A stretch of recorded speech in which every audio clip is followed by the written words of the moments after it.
Un agrado estar llegando nuevamente hasta su casa, como usted sabe, invitándole a una reflexión en temas contingentes y siempre bien acompañado.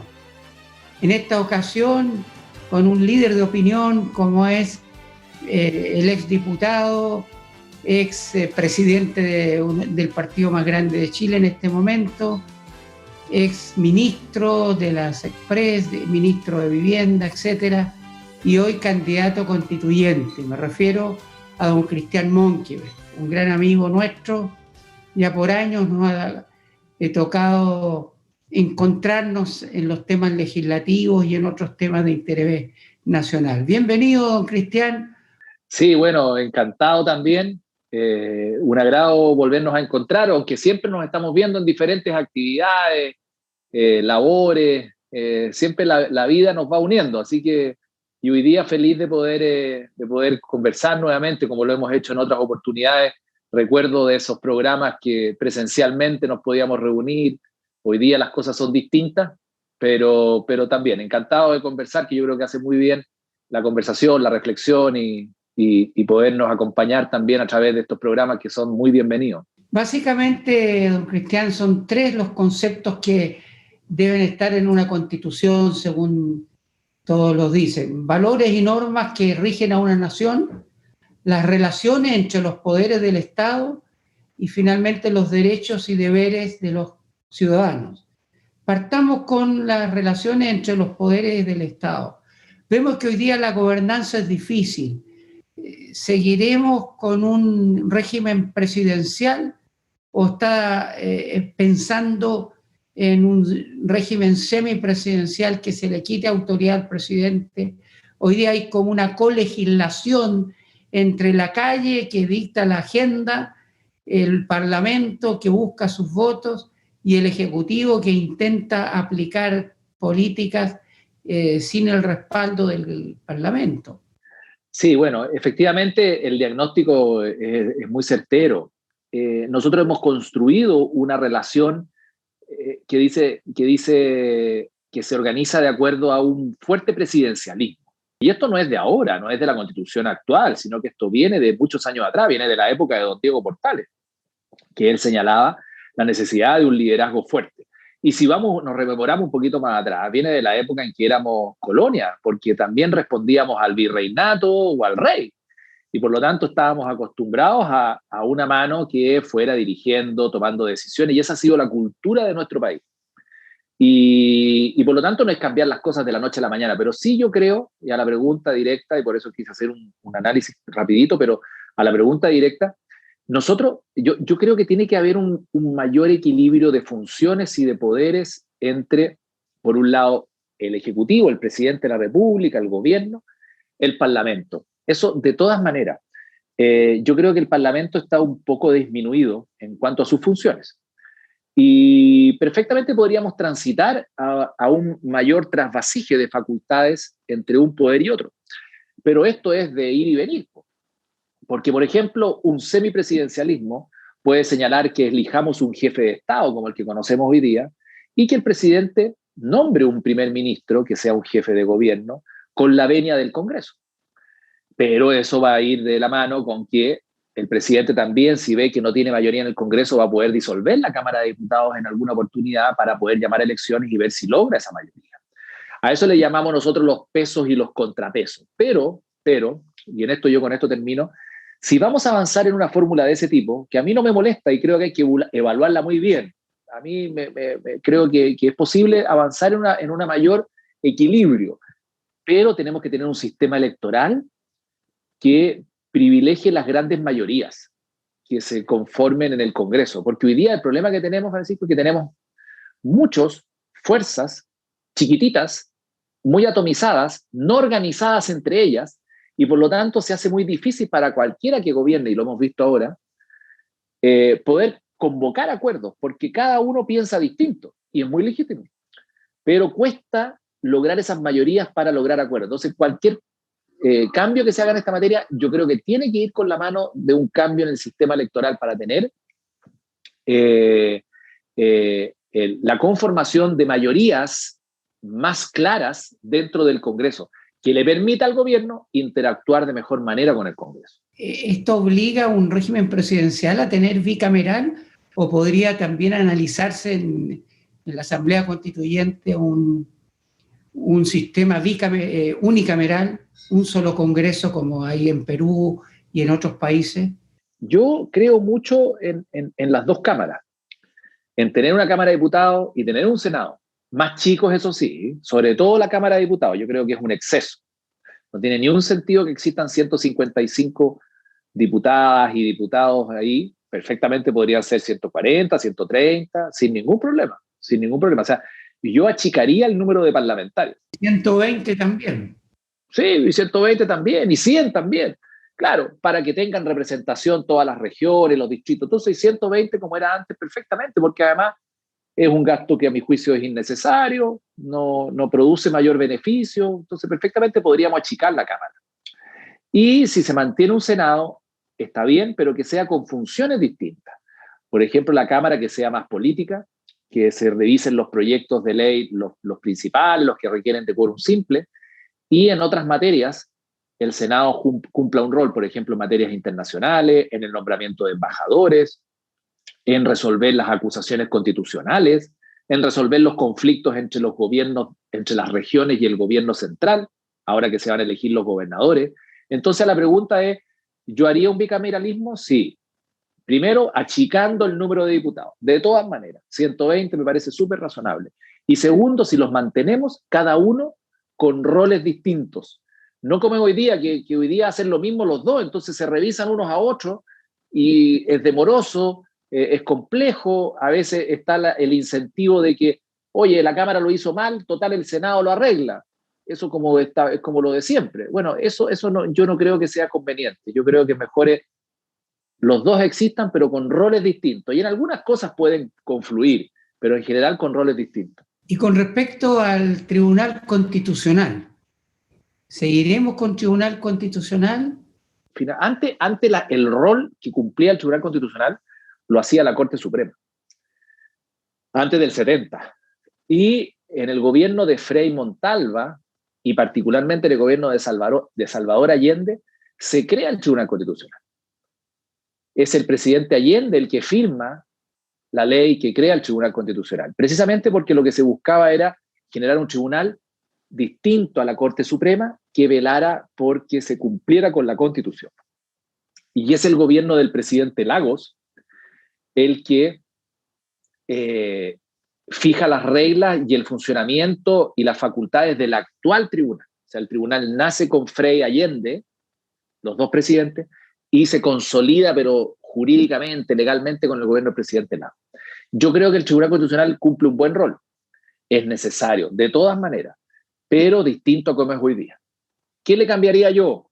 Así, porque para ser súper directo. Primero, cómo se nombran los ministros. Hoy día es un cuoteo, que el de derecha, que el de izquierda, que el de derecha, que el de izquierda. Y está llegando gente ahí que puede ser muy preparada, pero con mucho tinte político.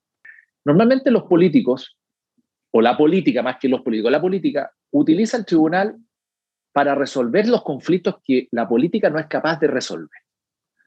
Yo entiendo que el tribunal tenga que resolver temas jurídicos, estamos todos de acuerdo, que defienda la Constitución, estamos todos de acuerdo, pero hay muchas veces que la política en el Congreso, en el gobierno, no es capaz de ponerse de acuerdo y por lo tanto dices, ahí qué más, me voy al tribunal a reclamar. Entonces transforman el tribunal como en una tercera cámara, distinta al Senado y a la Cámara de Diputados, para que ellos resuelvan. Y eso no está correcto. Entonces, ahí hay un tema más de fondo, de reflexión. Pero en lo concreto yo mantendría el tribunal con la manera de nombrar los ministros distinto. O sea, yo llego al tribunal, pero de manera distinta, no por cuoteo, como es hoy día. Y ajustaría algunas facultades que ellos hoy día tienen y que yo creo que son excesivas. Al decir tercera cámara está metiendo el dedo en la llaga. La presidenta del tribunal fue la que dijo ese término. Yo lo creo así, yo creo que en muchas oportunidades se utiliza el Tribunal Constitucional para resolver conflictos que la política está llamada a resolver. Claro. Está llamada a resolver con el diálogo, con los acuerdos. Claro, si ya es imposible y hay una aberración jurídica y se pasó por encima de la Constitución, y etcétera, bueno, está bien, vamos al tribunal. Pero muchas veces hay conflictos que no se resuelven y dicen, yo voy a ir al tribunal a ver si ahí logro argumentar para cambiar la opinión que el Parlamento adoptó. Y eso no, a mi juicio, no es lo que corresponde. A la gran crítica que se le hace al sistema político es que los parlamentarios están normalmente buscando los votos de su reelección y por eso a veces aplican medidas o populistas o no en bien del Estado, sino que sus sistemas particulares. ¿Sería partidario de limitar a 1 o 2 periodos el proceso parlamentario de la gente? Sí, yo creo en esto que la ley que se aprobó, yo fui autor de esa ley, que ya se aprobó, que limita la reelección después de 3 periodos, me parece razonable. Uno no me gusta y voy a ser súper claro, porque hay países que tienen reelección, o sea, que no se permite la reelección nunca de los diputados. Entonces, se elige el parlamento y al cabo de 4 o 5 años vamos eligiendo otro parlamento y otro parlamento y otro parlamento y otro parlamento, y hay mucha experiencia acumulada, claro, que se desperdicia, y cuando los parlamentarios terminan de aprender en la labor parlamentaria, ya se tienen que ir. Entonces, claro, yo creo que es buena la reelección, pero no indefinida, y eso quiero dejarlo bien claro. Vale decir, es como nos pasa a todos, pues si a todo el mundo le pasa que cuando está en un cargo mucho tiempo, al final no hace bien la pega, po. Y eso no es bueno porque uno tiene la misma convicción y fuerza para hacer la pega después de 30 años, yo me volvería loco. Yo no podría estar 20, 30 años en una misma función. Yo estuve 12 años y me fui por voluntad, porque consideraba que 3 periodos eran más que suficiente. Y a otra cosa mariposa, como dicen los jóvenes. Y bueno, tuve la posibilidad de ser ministro porque el presidente me nombró y yo soy muy agradecido de esa posibilidad. Pero creo que en algún minuto hay que saber dar un paso al lado. Y yo creo que la ley como está hoy día, con el límite de la reelección, me parece perfecto. Ya, pasemos ahora al tema de los valores que son los más complejos, diría yo, porque son los que rigen la estructura espiritual y no visible de una nación, pero que se traduce en hechos concretos. Estamos viviendo un pluralismo, Chile se hace cada vez más heterogéneo en todo sentido, en ideas, en religiones, en filosofías, en nichos de pensamiento, en cosmovisiones, incluso en raza, ¿cierto?, con todas las inmigraciones. Y los valores también están siendo afectados por lo mismo.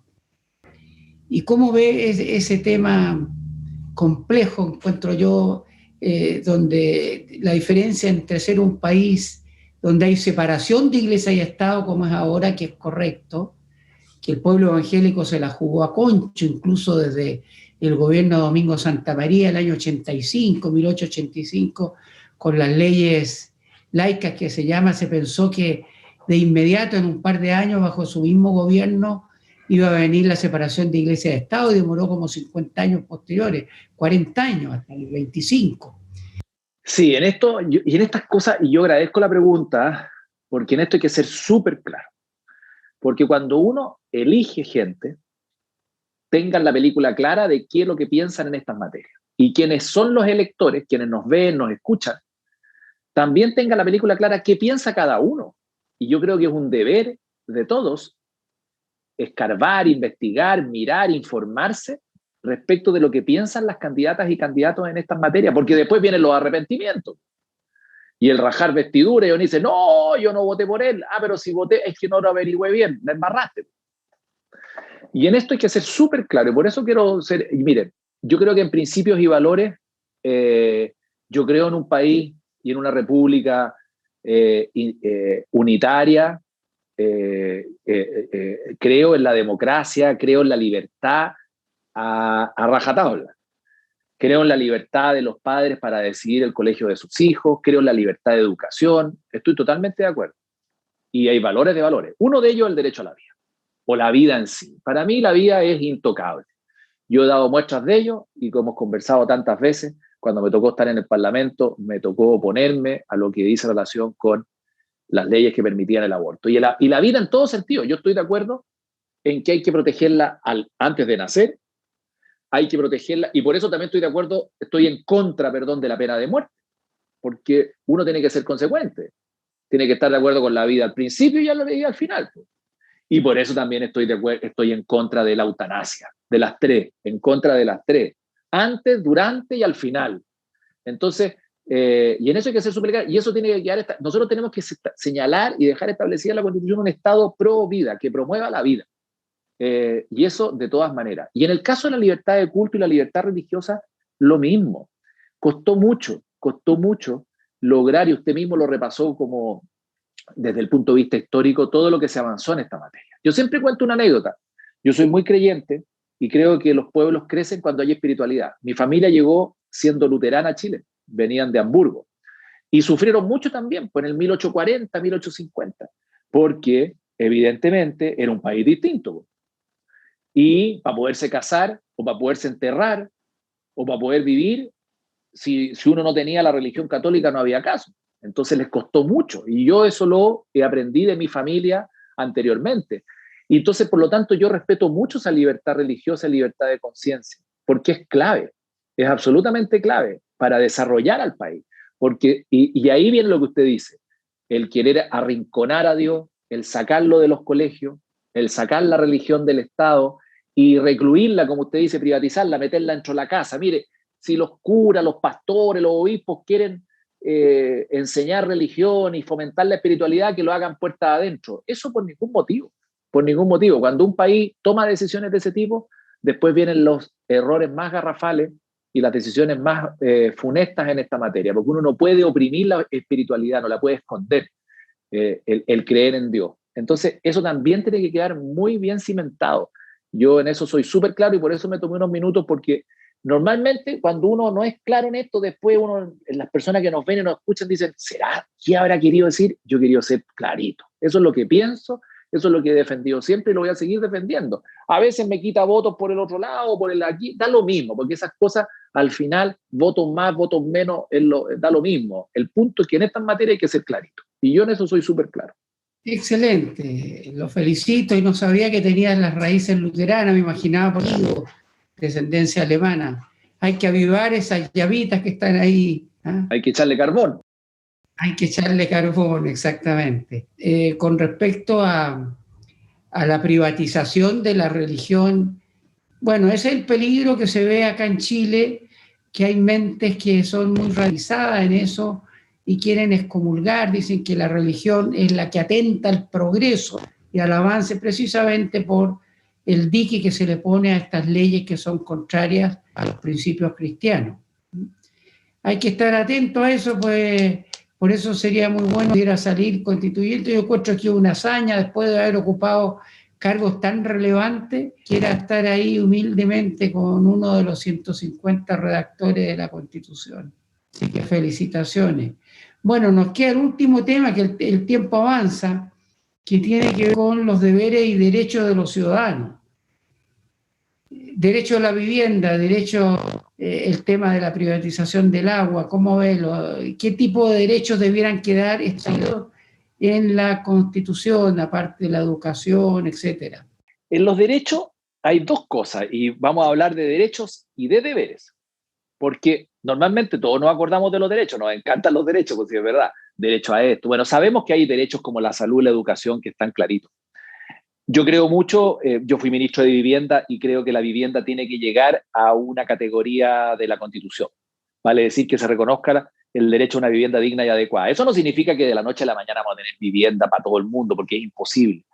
Pero sí, cuando se establece en la Constitución, significa que tiene otra categoría, otra prioridad para que los gobiernos hagan mayores esfuerzos, porque hoy día se hacen muchos esfuerzos en materia de vivienda. Sería injusto decir que más allá de quién gobierne, izquierda, derecha, independiente, se hacen muchos esfuerzos. Pero cuando está en la Constitución un derecho, es una prioridad para los futuros gobiernos, una prioridad por sobre otros.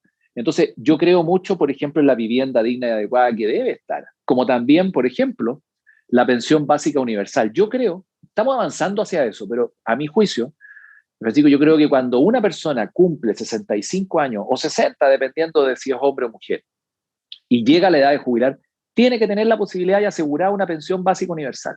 Si yo logré juntar más plata, por alguna razón, etcétera, y tengo una mejor pensión, bueno, está bien, lo felicito, usted trabajó más o logró ser más ordenado, no tengo idea, tuvo más suerte, todas las anteriores, pero que al menos yo tenga un piso, Y hoy día ese piso existe, pero es la pensión básica solidaria que no todos la tienen asegurada, hay que postular, etcétera. Nosotros deberíamos aspirar a eso. Y esto no es una locura, si esto son cosas que se han hecho en otros países más desarrollados que nosotros y más avanzados que nosotros. Entonces yo creo mucho en vivienda, en una pensión básica universal. No que se diga que la pensión básica universal va a ser de tal y cual monto, porque eso no le corresponde a una constitución, pero sí una garantía para que cuando gobierne el señor A o la señora B o el señor Z, todos ellos sepan que si son presidentes o presidentas de Chile, tienen que tener clara esta película. Y en lo otro que yo también le quería solamente una reflexión. De los derechos, vamos, pero los deberes también. El deber de proteger, de respetar a los adultos, a los mayores, a las autoridades, a los padres, el deber de trabajar. No nos olvidemos, hay que trabajar para sacar el país adelante. No solamente para beneficio propio, sino que para beneficio de la sociedad. El deber de cuidar la propiedad pública y privada. El deber de ser solidario con quien más lo necesita. El deber de cuidar el medio ambiente, que también es importante porque nuestras generaciones van a heredar la tierra que tenemos a las que vienen. Y vaya que es importante cuidar el medio ambiente, y las autoridades religiosas de diferentes religiones lo han señalado, pero clarísimamente. El Papa, obispos, cristianos, en fin, han señalado el deber de cuidar el medio ambiente para las futuras generaciones. Eso, ser solidario con los que vienen más después de nosotros. Esos son todos deberes que a mi juicio también deben quedar establecidos en la Constitución para que las personas también nos acostumbremos a, le exijo al Estado, pero yo también tengo que cumplir con mi comunidad, con mi sociedad, con mi país. Bueno, excelente me parece, pero el mismo proceso constituyente, falta la reglamentación que va a ser la propia convención constituyente. Y por otro lado, tengo entendido que funcionar en parte como las comisiones que existen en el Parlamento, que se va a poder invitar a otras, a la sociedad civil, a dar sus opiniones, en fin, para ir formándose un criterio y su idea, ¿cierto? ¿Es así más o Sí, menos el camino? sí. La idea es que esta convención, una vez que se elige, tiene un año para hacer su pega. Y después se disuelve automáticamente. No es que no, me demoré, me tomo un mes más, 2 meses más, se disuelve. Así que hay que hacer el trabajo de tener una constitución al cabo de este año. Y de ahí viene un plebiscito para aceptar o rechazar el texto constitucional. Es importantísimo que la convención tenga su reglamento de funcionamiento, pero también se sepa cómo va, cuál va a ser su orgánica. Evidentemente van a haber comisiones para poder ir recibiendo. O sea, el proceso constituyente o constitucional tiene que ser con mucha participación ciudadana. Hay que escuchar, dialogar, informarse, porque uno no lo sabe todo, si no sería un iluminado. No es así. Uno tiene que estudiar, mirar, hay unas cosas que unos manejan más, otras que manejan otros más, etcétera. Entonces, requiere de mucho escuchar, participación ciudadana, ver lo que está pensando la ciudadanía y después ir cortando el queque. Entonces, como yo sé que este programa lo ve y lo sigue mucha gente, informarse bien en cada una de sus regiones, de sus comunas, quiénes son, quiénes están, qué piensan, cuál es el anhelo, qué es lo que los inspira a llegar ahí, porque esto es un trabajo y una función de un solo año, y al cabo de ese año esto se acaba, y esto no puede fracasar, no hay derecho a fracasar, porque la gente ya fue y votó por un plebiscito y dijo, vamos en esta línea. Entonces no se puede fracasar, hay que sacarla adelante. Muy bien, pues don Cristian, un agrado, se cumplió el objetivo. Creo que también hemos ilustrado en la conversación a nuestros auditores para que vayan bien informados a emitir su sufragio y después a participar de la manera que sea permisible en el proceso constituyente para que realmente salga una constitución que representativa y de acuerdo a los tiempos, ¿no? Muchas gracias, ministro, diputado, presidente de partido. Tiene todavía un futuro largo por delante y futuro constituyente esperamos que podamos también contar con usted en esos para ir a dar nuestra opinión como iglesia. Las finales de saludo y despedida, don Cristian. Bueno, lo primero, agradecer la conversación y la invitación. Y siempre disponible en lo que fuese necesario, no solamente a estas entrevistas que uno gustoso las va realizando, sino que también a las cosas y a las situaciones que la vida nos vaya juntando nuevamente, como nos ha pasado en todos estos años. Así que el llamado es a informarse, a votar, a participar y después a estar muy atentos. Así que eso es muy claro, muy atentos al desarrollo de la convención una vez que estén elegidos, para que los temas que interesan, que hemos conversado acá, por ejemplo, no se les pase por encima ni se borren de un plumazo. Así que va a ser un año bien intenso y vuelvo a agradecer nuevamente la invitación. Bueno, hasta pronto, Cristian, y ustedes, a nuestros auditores, esperamos la próxima semana llegar, que Él se conceda las peticiones de su corazón. Si está afligido, haga oración, converse con el de la vida y va a sorprenderse que le va a responder. Hasta muy pronto y que Dios le bendiga.